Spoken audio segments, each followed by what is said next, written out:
Hi, I'm Leanne, and this is Good for Spooning and maybe a fork. And today we're going to do something for the vegetarians out there. We're going to do focaccia on the grill.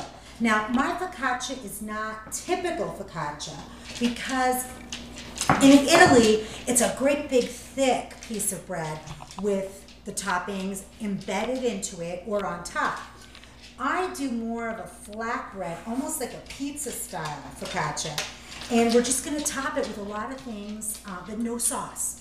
So you can do a couple of different things. You can make your own dough, which is what I've done here. You can see it's risen up really well. Or you can get pizza dough from your grocer and put it in your oven with the light on, cover it with plastic wrap, and let it do its thing. Come to room temperature, it's gonna rise up a little bit, and then you can use that too. We'll work with this one later, but for right now, we're gonna start with this. Now, I'm working on a pizza peel, which is a great big cutting board almost, with a handle on it, so I can slide the pizza right on, or the focaccia right onto the grill. And don't roll. Dimple, dimple, dimple, dimple, dimple. Because what this is going to do is it's going to create lots of little pockets for the olive oil, for the seasonings and the herbs to dig into.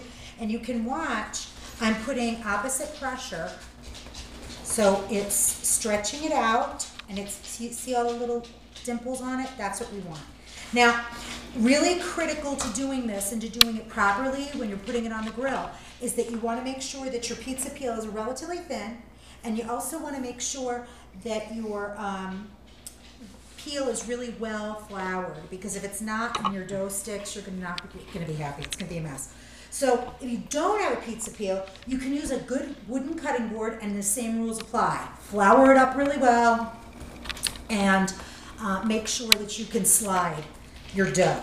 Now this one's just about ready. You want it about 1/4 of an inch thick. So when you really think about focaccia in Italy, it's thick, like a piece of bread, and you can actually slice it horizontally, and you can use it to do panini, you can use it to do all kinds of things. You can stuff it with eggs for breakfast, what have you. But this, we're gonna do it almost like an appetizer. Now the dough recipe that I'm using is actually one of Martha Stewart's.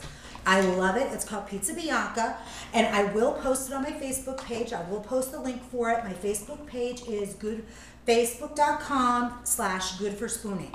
So you should look for the link to the recipe there. All right, so this looks really good. What we're gonna do is put a little bit of olive oil. Now I use repurposed bottles. This one happens to be a beer bottle from Lips of Faith, and I just like it because it's pretty. I also like to do that because I feel like I'm doing something good for the environment. Reduce, reuse, recycle. So I repurposed it because it's interesting looking, and it now holds my olive oil. I also have one filled with grapeseed oil. I have a couple filled with wine over there, so that it's getting reused. It's not just being tossed out. So we've got our olive oil on there. Let's put a little kosher salt. We're gonna do a little bit of garlic. See how finely sliced this garlic is? You can do this with a garlic slicer, or if you're really clever, you can do it with a knife. I'm not that clever. And we're gonna put some spinach and mushrooms on this one. And you don't want to load it up because this is a very delicate dough, and it's gonna puff up immediately when you put it on the grill. Now let's talk about our grill. As you know, I use a charbroil at Advantix infrared gas grill. I love it. We have it preheated for at least a ½ an hour because it's got to be really hot when we lay this on there so that we can see it puff up automatically. If you're using a charcoal grill, you want to get your grill good and hot, let those coals bank down and push them to the outside, because you don't want direct heat. We're going to indirect heat this. So when we go out there, we're going to shut off half of our burners, and we're going to slide the pizza onto the shut off side, okay? And we're going to just add some mushrooms. And we're not going to add any cheese to this at all. So this one actually is a vegan recipe. We're going to put the cheese on it when it comes back in. Okay, see, there's not a whole lot to it. Really light. It's almost like an appetizer bread. Okay, so now we're gonna take it outside and we're gonna slide it on that grill. Hang on. Okay, see how our pizza's sliding a little bit, our focaccia's sliding a little bit? We needed to do that because we're gonna put it right on that grill. Now, like I said, this puppy has been preheated. I'm gonna shut this side off because we want it to roll over. Okay, see how it slides right on? Now watch for a second. See how it's starting to puff around the edges? We want that. That's exactly what we want to happen. We're gonna close it, and we're just gonna leave it alone. We don't have to do anything to it. It only takes about 4 minutes. And it's going to puff up like a regular pizza crust would. But this, like I said, traditional focaccia is really thick. This is gonna be more like a flatbread, and we're gonna eat it as an appetizer with our supper tonight. So let's take a look. It's been in there for about 45 seconds. See how it's puffing?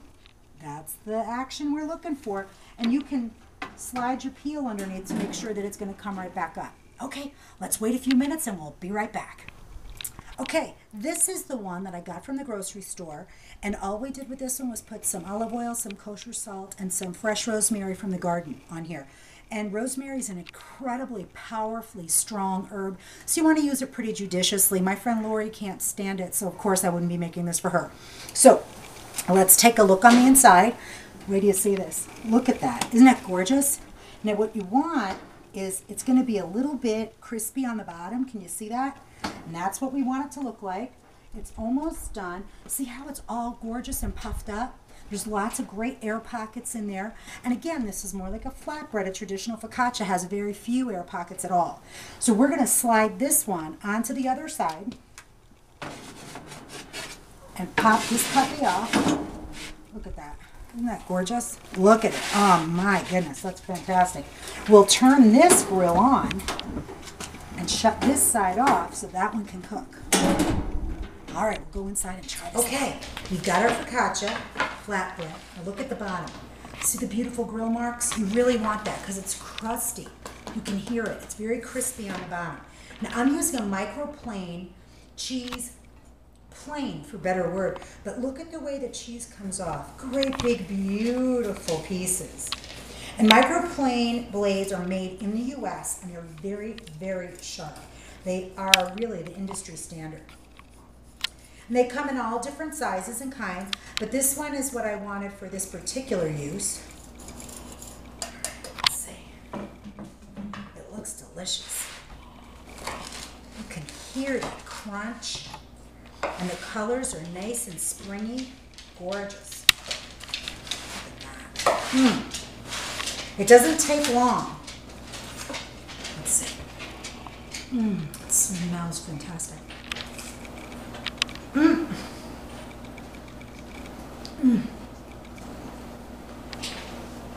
I could eat this all day. It's got that beautiful, light, tender dough with the great sauteed vegetables on top. Beautiful olive oil, which isn't cooked to death.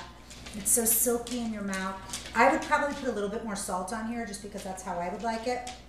But the cheese gives it just a little bit of a salty taste, and it's really terrific. This is a beautiful appetizer when you have friends come over, especially in the summertime, because you can do almost the whole thing outside.